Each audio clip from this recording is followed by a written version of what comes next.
Диме, здраво, како е? Здраво, Марко, добро вечер. Само што се вратив од кино. Баш убаво.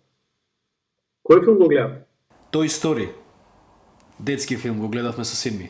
Кажи ми што се случува кај вас, нешто позначајно, излегувате, посетувате некои настани, фестивали, концерти?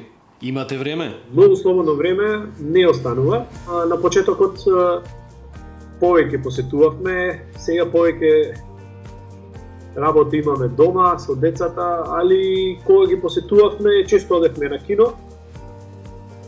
Отприлика колку би коштало киното за еден филм на двајца, отприлика ви требаат 50 евра. А други некои спортски слободни активности практикувате? Често одиме на пливање. Тоа не исто битно за децата. Допред да се запишат на училиште, треба да имат положено одредени нивоа на пливање. Во ракомет Вардар го гледавме 2 години кога беше европски шампион. Исто така има настани кои што се поврзани со во оваа област овде, со карневалот. На тој начин што на 11 во 11 часот започнува карневалот. Главниот собир е во Келн, но и тука сите градови го слават одоколу. Се избира принц и принцеза. Имаш некои фотографии од претходните години, баш би сакал да видам како изгледа. Можам да ти пратам неколку слики кои што ми се направени од минатите години. Баш би можел да ти доловам од самата ситуација, имам и некои кратки видеа.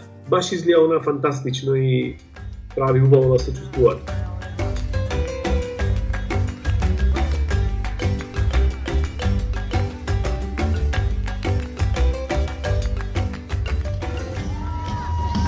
Liebe Freunde am Gladbacher Zoo, das Beste, was die Karnevalsfreunde Becht zu bieten haben, läuft gerade hier ein. Unser Prinzpai ist besonders stolz. Диме, ти благодарам на вистина. Овие разговори ми разјаснија многу нешта што ќе ми помогнат во подготовките за понатаму. Па наредниот пат сигурно некаде ќе седнеме да пиеме пиво келнско. Auf Wiedersehen!